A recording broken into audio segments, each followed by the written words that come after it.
In my travels through Spain and Mexico, I often found it hard to find a cake or a dessert that I loved, and I'm a bit of a cake fiend, until I came across the Torta De Santiago, which is the cake of St. James.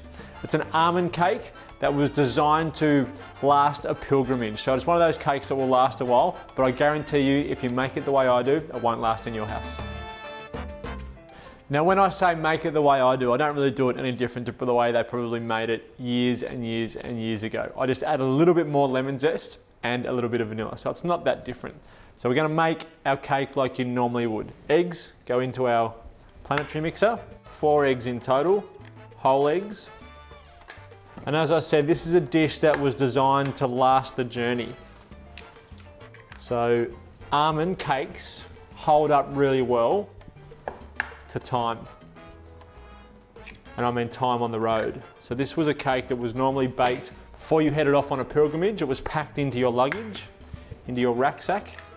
And when you stopped, you could have a piece of cake, lots of energy, some sugar.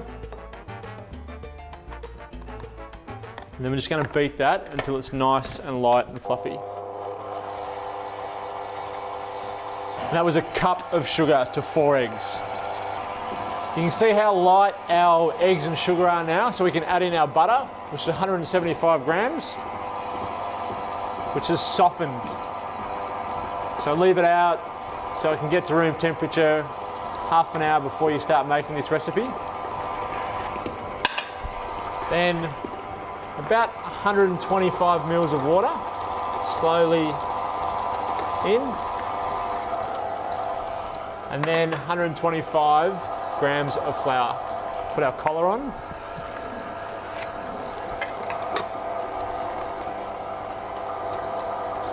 $125 grams of our self-raising flour. And just add it in a spoon at a time.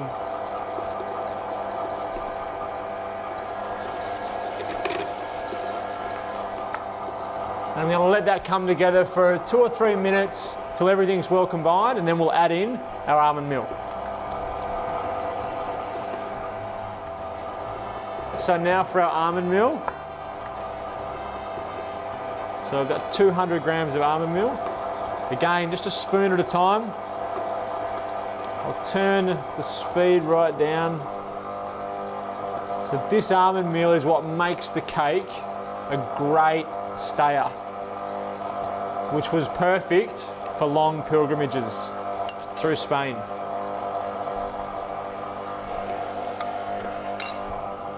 So that's the base of your cake. Now we're going to add in our flavorings. So about a tablespoon of vanilla paste.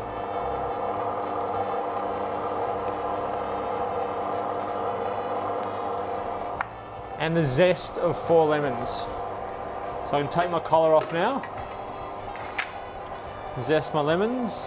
And this is very traditional. If you wanted to add extra flavour, you could. If you wanted to add the zest of other citrus fruit, you could. If you wanted to add in some dry fruit in there, you could. But this is the traditional version of the Torta De Santiago.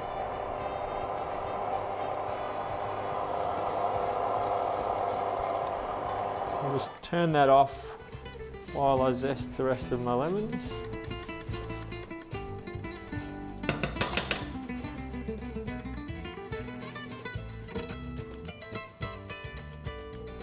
Zest from our last lemon can go in. We'll just bring everything together.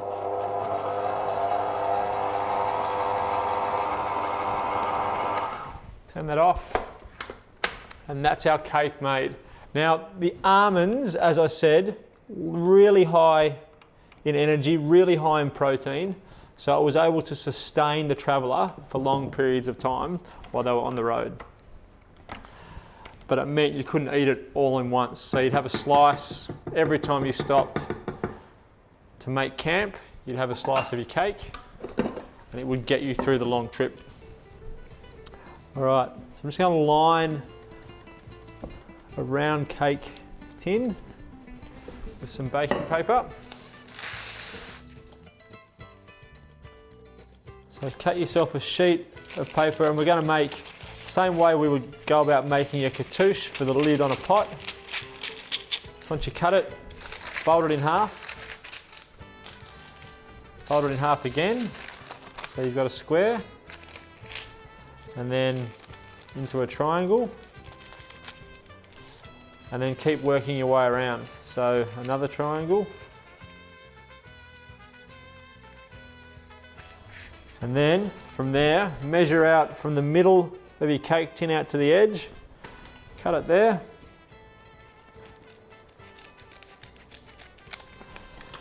And when you undo your little piece of paper, you'll have the bottom of your cake tin. So push that in, then pour your cake batter on top. Our oven is set at 160 degrees. It'll take about 45 minutes to cook. And just check on it after 45. You just want your skewer to come out nice and clean. The cake of St. James has been out of the oven, it's cooled down, and now we're going to dust it.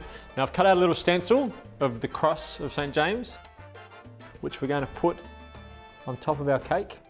And then we're going to dust around that to leave that impression on the cake. So my little duster over the top.